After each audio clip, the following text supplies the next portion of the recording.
Hello and welcome to another edition of Big Conversations with T at AMO.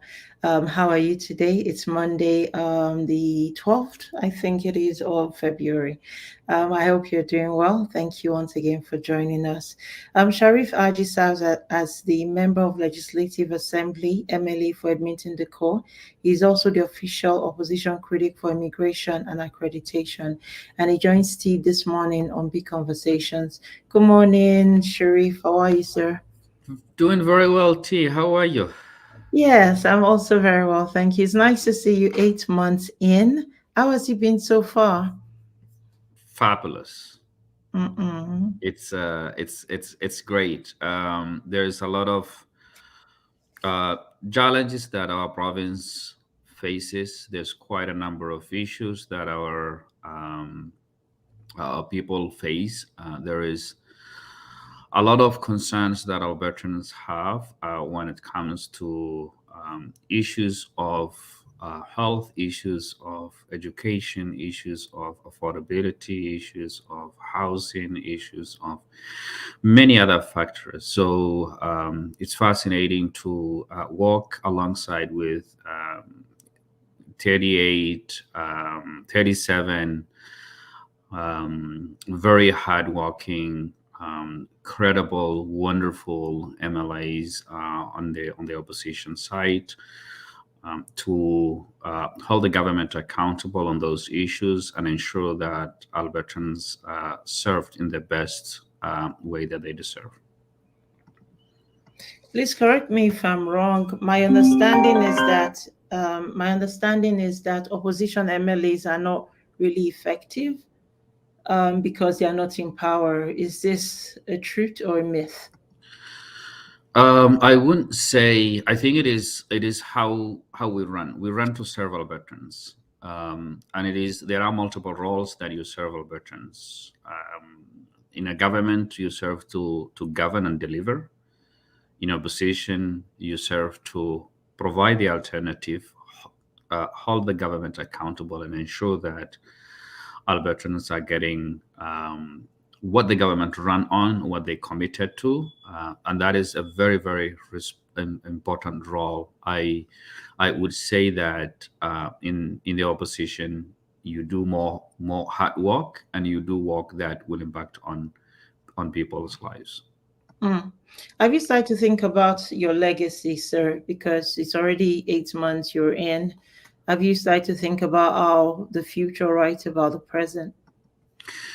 Well, I've had multiple roles prior to my current role, and in many of my previous roles, I take the first year to understand the landscape, engage with people, listen people, take what I hear from people, and deliver that in the house or outside the house, regardless of in whichever avenue that I have at the time.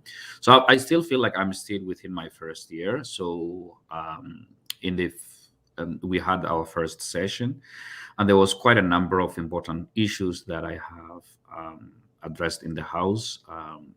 There is quite a number of bills that I'm very proud that my colleagues brought forward to based exactly what I talked about, which is we brought a bill that talks about that addresses the current crisis in our classrooms, the class sizes, the class complexities because of a multitude of factors, population growth and other factors.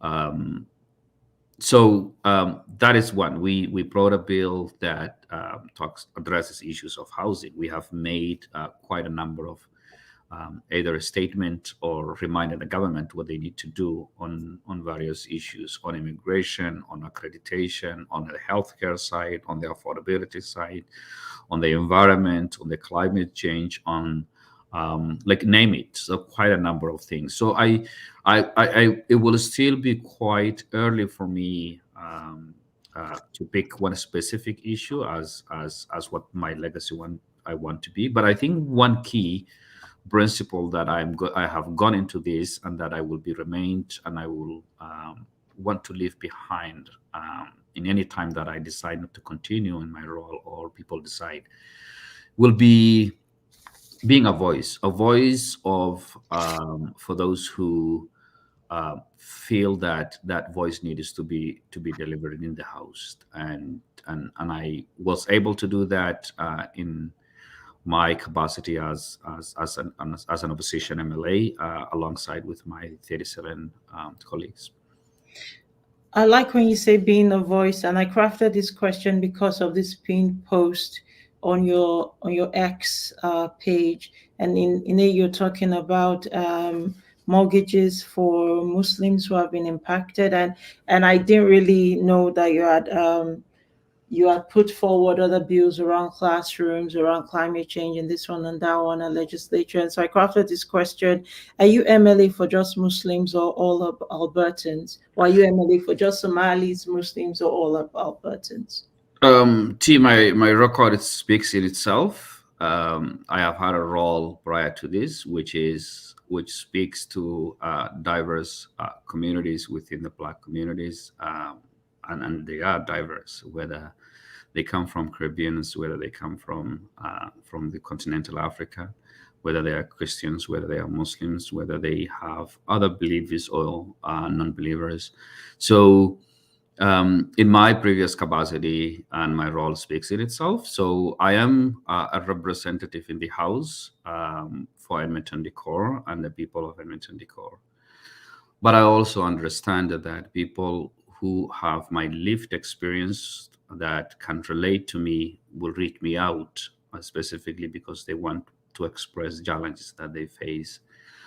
And my lived experience is an intersectional one. That I am a Black person, I am an immigrant father and husband, and I am also a Muslim. So I think on those intersectionalities, where there are different people who come to me because of those intersectionalities and bring those issues to my attention. So, given that I have a lived experience on that, then I will voice those. A good example that will be the point that you have made on the halal financing, which the government committed in during the election. So it's not something that I brought in; it's the government commitment that was part of the election platform. So my role was to ask the government what they have committed. What have you done so far on that? But not only that, but I have a lived experience of I lived in Alberta social housing in my first 3 years in the country, so I speak to that as well, because of that's why housing is so important. Not only that, but I have worked in the sector of housing. So I think there is quite a number of intersectionality that one has to take into account. But to conclude the question, I represent people in Edmonton Decor. Mm. Yeah, that was a bit of a cheeky dig or question, Sharif. Forgive me, but you know how it is when you're in the media. You just have to ask these questions. You say Sure. no pun or malice intended there, sir. You do have a lot of lived-in experience in the not-for-profit sector as well, and as MLA for Edmonton Decor, you are not just experienced, you are also a wise man. We've had several conversations in which I personally have benefited from your wisdom. And because of this, I ask this Thank next you. question. When the provincial government acts, when they act like, as David Shepard called them, elitist, you see yourself trying to reason, walking across the aisle to get them to do some of the things you're asking them to do in your legislations or your proposals. Because if there's anyone who can get the provincial government to reason, it will be you, Sharif Haji. And I think that is why you won. That was why you're the better candidate. And MLA, of course, for Edmonton Decor. Is this something you have done? Or is it something you might be open to do? Yeah, as I said, T, I don't know if I well, thank you for the generosity, but I don't know if I will describe myself in that way. Regardless, I will appreciate that. But what I will say is that not only me, but I think my colleagues and myself, we do go to work wanting to achieve one outcome, which is How do we address the crisis that we have in the healthcare? How do we address the crisis that we have in housing? How do we address in our education crisis? Those are some of the priorities, affordability, and the list goes on. Our tactics and strategies are usually, I would say, very, very reasonable. And I can give you examples. There was a bill that was brought forward in the House in the last session, which related to accreditation. We have offered amendments. We have offered solutions to the bill. We have engaged the stakeholders. Like when I'm saying we, that is my critic file. So I did engage and reached out to the minister, had a conversation with the minister on this. The question that you initially raised on the halal financing, I asked the Minister of Finance in the House, but at the same time, I also one-on-one talk to the minister and trying to reason and then see that what is possible. So my role is to I have one vote, but when it comes to influence, it's countless, so that you could influence as much as you can, and I will continue doing that. Thank you. So the problem of accreditation, of which your critic is a huge one. Do you see this parliament making any sort of progress on this issue? I don't, and that is the disappointments that I have. But we don't have an option except continue advocating for that.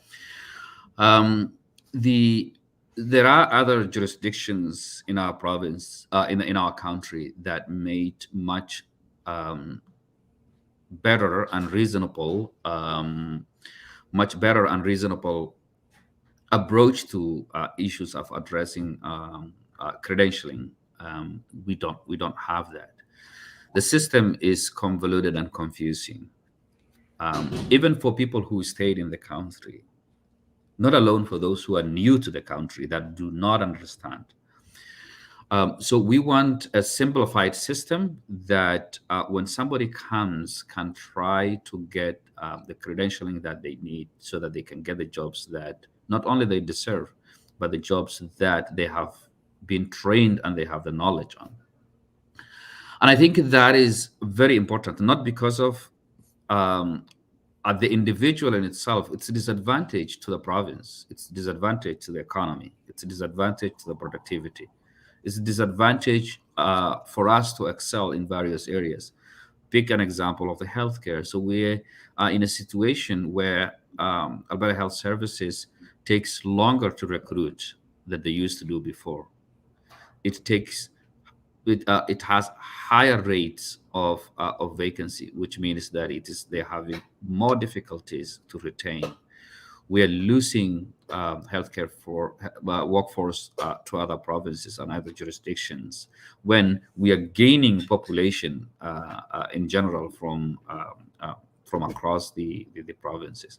So that is a mismatch in terms of the ratio, and we're not doing a better job in terms of addressing those credentialing. And I think in the coming session, you will be hearing me speaking to that quite more, and proposing alternatives in the House so that the government can act on it. Thank you very much, sir. So how do we keep a tab on when certain bills come up at legislature? I don't know how to do that. How do we, be in the loop when this thing Yeah. is being discussed? So the Assembly has a live streaming. Okay. Where you can watch. The Assembly has the agenda that is publicly available. So on a daily basis, you could check that and then Okay. be in the loop. Thank you. So you talked about workforce. Are you of the opinion that there is indeed a chronic unemployment crisis for highly skilled immigrants? And you kind of alluded to that in your last answer. But what generally are your thoughts on highly skilled work for highly skilled immigrants in Alberta? Is there a paucity of it? Is it in abundance? What do you hear? What do you know? Your thoughts? Well, we are receiving, there are a few things that are happening at the same time. So it's not hidden that the immigration level has gone up. There are more populations coming to the country as Canada. So, and Alberta is getting its share. That's number one. And that has been, I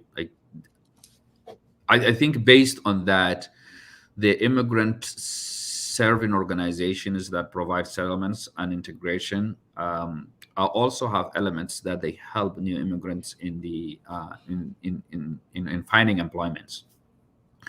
But some of the challenges, as those organizations themselves have been impacted because of lack of resources, because of higher volume of immigration. So I think the mismatch of that in itself is a factor that contributing to the unemployment. And I will give you an example. In the last session, I made a statement in the House speaking about the number of organizations that are struggling um, to deliver language services alone. So you have an immigrants that do not have command of the English language to a level where they can work. And as the last time I remember, there was about 5,000 people who are on the wait list for just language assessment, not even training, just an assessment. So that is a backlog of people who have not been assessed for their English language, for them to be able to uh, fully functional in their jobs. So the government is not doing a good job on that. In the second piece is the government regulated piece, which is whether it is nurses or doctors or engineers or others, that credentialing processes is, as I said before, is quite complicated, and it's not streamlined well, similar to where other provinces are doing. So those are some of the pieces that exist that contributes to higher rates unemployment relative to what we used to see before. So the provincial government, and I wrote a letter to the minister, both ministers, federal and provincial government, who are responsible of the immigration files, to address this and work together to find a solution for new immigrants that are coming to the country that do not have a language, that are not getting support for language, new immigrants that are not getting unemployment, new immigrants that are not getting housing. Those are some of the pieces that the two orders government need to work. But unfortunately, we have a government that is not able or willing to work its counterpart, whether it is a federal government or whether it is municipal government, and that is a challenge. Okay, we're running out of time, so we need to go go a bit faster now.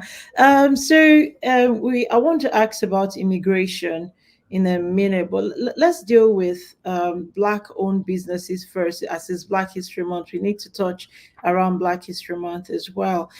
In your view, I know you were the founding member of FACE.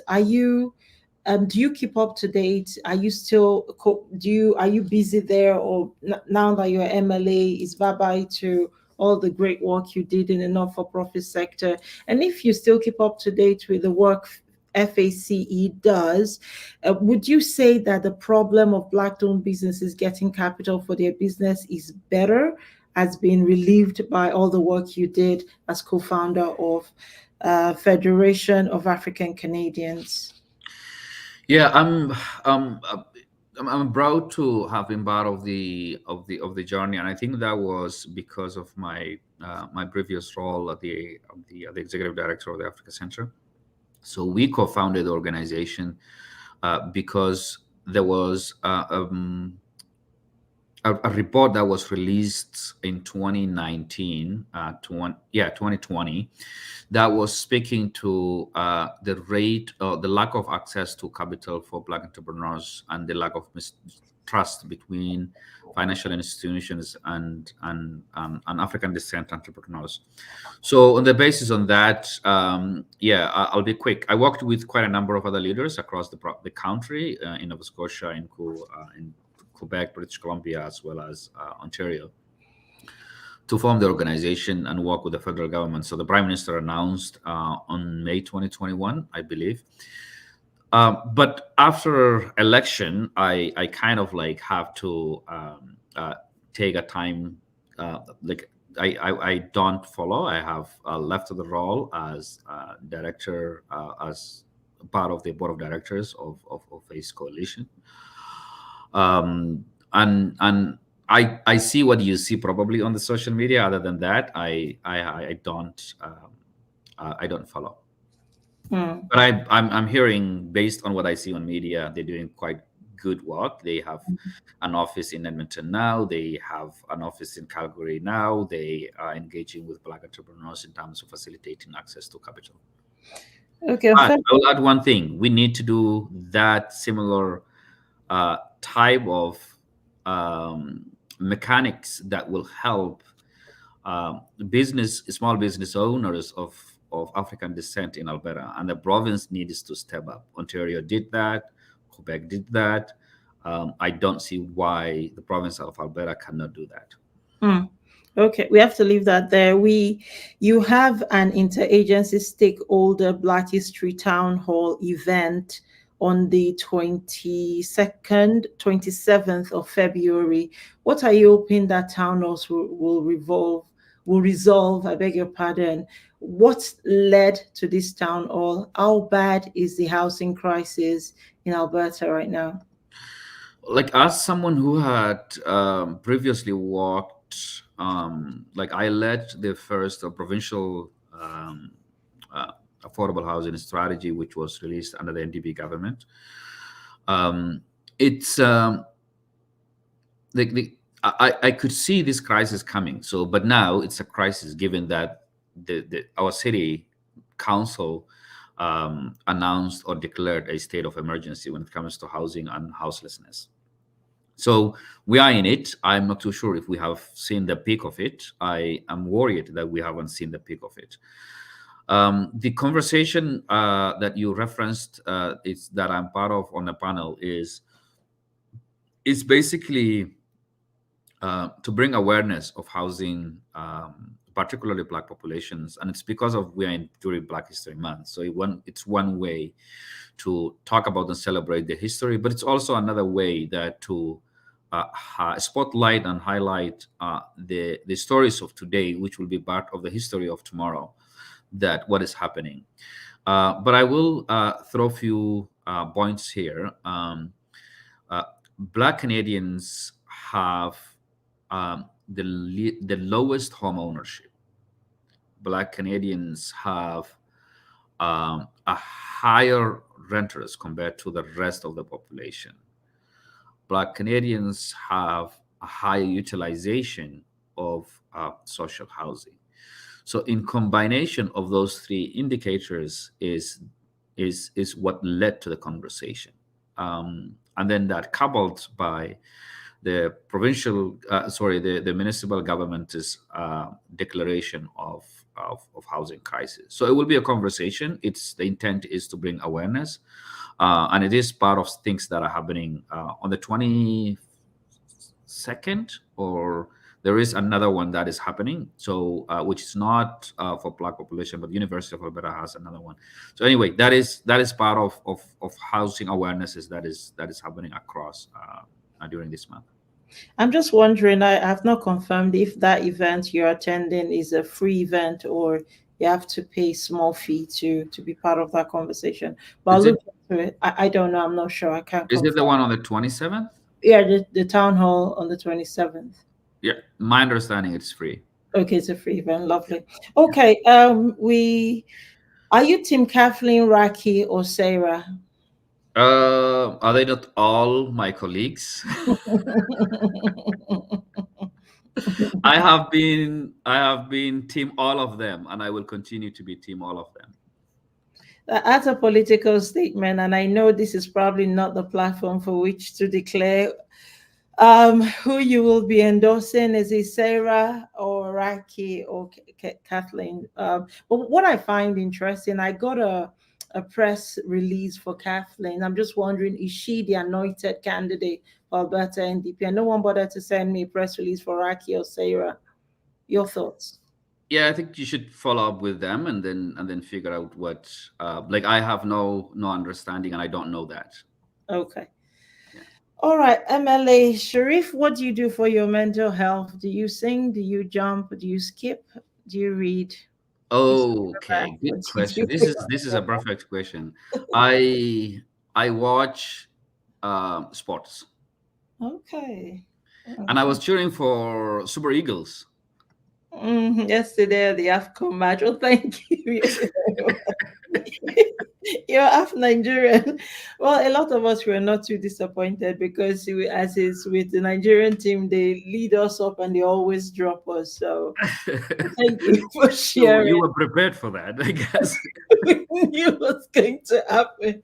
I wasn't too heartbroken by the outcome, to be fair. Do you get time to read leisurely, though? Yeah. Okay, what was the last book you read? My last book that I read was the biography of Jose Mourinho. He's a coach that coached quite a number of European soccer leagues. Hmm. Awesome. The biography of John Renio, you said? Mourinho. Mourinho. Okay, Yeah. I'll go take a look at that. Um, MLA Sharif Haji, you are the MLA for Edmonton Decore and the official opposition critic for immigration and accreditation. I want to say a big thank you for your time this morning. Thank you very much, sir. Yeah. Thank you, T, for continuing and doing this work, and happy Black History Month. Happy Black History Month to you too.